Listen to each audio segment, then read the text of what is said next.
आदरणीय दर्शकवृन्द, नमस्कार। बालबालिकामा पढाइको गुणस्तर वृद्धि होस् भन्ने उद्देश्यले सञ्चालित यस युट्युब च्यानलको भिडियोमा प्यारा विद्यार्थी भाइ बहिनीहरू, आदरणीय अभिभावकज्यूहरू तथा शैक्षिक सरकारवाला सबैलाई हार्दिक स्वागत गर्दछु। कुनै विद्यार्थी थोरै पढेर पनि राम्रो नतिजा प्राप्त गर्छन् त कुनै लामो समय पढिरहन्छन् तर त्यो परिश्रम अनुसारको नतिजा ल्याउन सकिरहेको हुँदैनन्। राम्रो परिणाम ल्याउने गरी कसरी पढ्ने, आजको कुरा यसै सन्दर्भमा हुनेछ। आदरणीय महानुभाव, तपाईहरूले प्वाल परेको गाग्री र प्वाल नपरेको नसुहिने गाग्री दुवैमा पानी भर्दा कुन गाग्रीमा धेरै पानी आउँछ? अनुमान गर्नुहुन्छ पक्कै पनि जति लामो समयसम्म गाग्री भरिरहे पनि सुहिने गाग्रीमा पुरा पानी आउँदैन। हो, त्यस्तै पढ्ने कुरामा पनि यही कुरा लागू हुन्छ। त्यसो भए पढेको कुरा सुहिन नदिने उपाय के छन् त? आउनुहोस् म त्यसै विषयमा कुरा गर्छु। नम्बर 1, पढेको कुरा लेखिहाल्ने। मानव कुनै डिक्सनरीबाट एउटा मिनिङ पढियो र जानियो, अब त्यसलाई एउटा छुट्टै कापी बनाएर लेखिहाल्नुपर्छ। कहाँ यति नहुन्छ कि नदेखिन्न भन। नम्बर 1, पढेको कुरा लेखिहाल्ने।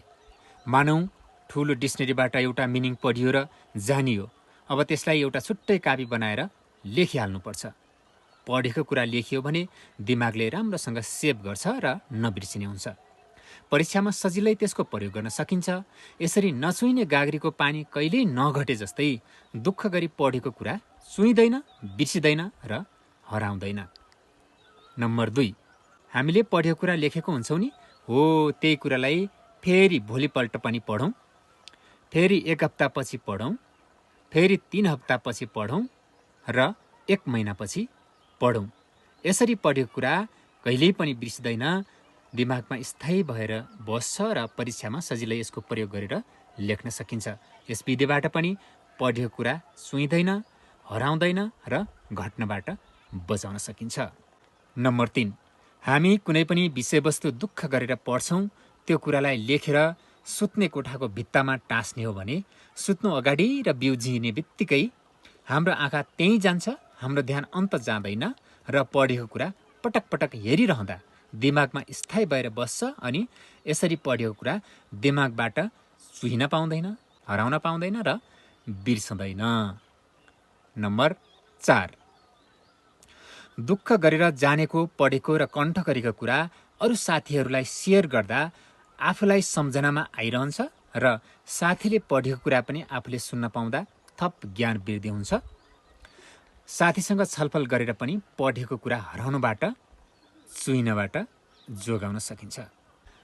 नम्बर 5, दुःख गरेर कण्ठ गरेको कुरालाई स्थायी बनाउन त्यसको प्रयोग गरिहाल्नु पर्ने हुन्छ। जुन विषयवस्तु हामीले पढ्छौँ त्यसलाई हामीले प्रयोग गरिहाल्नुपर्छ। यसो गर्यो भने हामीलाई जति बेला चाहियो त्यति बेला हामी सम्झन सक्छौँ र प्रयोग गर्न सक्छौँ। यसरी पनि हाम्रो ज्ञानको कुरा बिर्सनबाट जोगाउन सकिन्छ। नम्बर 6 र अन्तिम विधि हो यो, निरन्तरता। पढाइमा कुनै पनि ग्याप नगरी निरन्तर तथा लगातार ज्ञान थपिरहनुपर्छ। बरु थोरै थोरै भए पनि हरेक दिन ज्ञानको कुराहरू थपिरहनुपर्छ। हरेक दिन पढौँ, आज दसैँ छ, आज त के पढ्नु भनेर हुँदैन। यस्तो दुःखको दिन वा सुखको दिन कुनै पनि दिन खाली नगरी प्रत्येक विषयको प्रत्येक दिन थोरै थोरै भए पनि ज्ञानका कुराहरू अथवा भनौँ ज्ञानको इँटा थपिरहनुपर्छ। एकै दिन धेरै पढेर दिमागमा हामीले सुरक्षित गर्न सक्दैनौँ। एकै दिन धेरै पढेको कुरा दिमागमा बस्दैन र धेरै पढेर दिमागमा सुरक्षित राख्न सकिन्न। निरन्तरताको विधिले पढेको कुरा मन मस्तिष्कमा स्थायी भएर बस्छ। अझ हरेक दिन हरेक विषयको पढेको कुरालाई कुन दिन पढेको भनेर मितिसहित लेख्न सकियो भने झन् स्थायी रूपमा बस्छ र चाहिएको बेला हामी सम्झन सक्छौँ।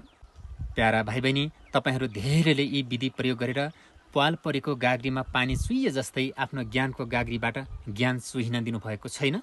यदि कोही कसैले जति पढे पनि दिमागमा बस्दैन भन्दै हुनुहुन्छ भने तपाईँहरूले यी विधि प्रयोग गरिरहनु भएको छैन। आजैदेखि यी विधि प्रयोग गरेर अध्ययनलाई अगाडि बढाउनुहोस्। आदरणीय अभिभावकज्यू, बालबालिकाहरूलाई शैक्षिक ज्ञान वृद्धि गर्ने तपाईँ हाम्रो उद्देश्य एउटै छ। त्यसकारण यो भिडियो तपाईँकै निगरानीमा आफ्नो बालबालिकाहरूलाई पुरै हेर्न लगाउनुहोस् र पढ्ने उचित तरिका, सिक्ने अवसर दिनुहोस् र पढेको कुरा बिर्सनबाट जोगाउने अभियानमा सहयोग गर्नुहोस्। हुन्छ त, पढेको हरेक कुरा मन मस्तिष्कमा स्थायी रूपमा सेभ गरी तपाईँको अध्ययनको यात्रा सफल बनोस्। तपाईँलाई अनन्य शुभकामना। अर्को भिडियोमा अवश्य तपाईँ हाम्रो भेट हुने नै छ। आजको भिडियोबाट बिदा हुन्छु। हवस् त, नमस्ते।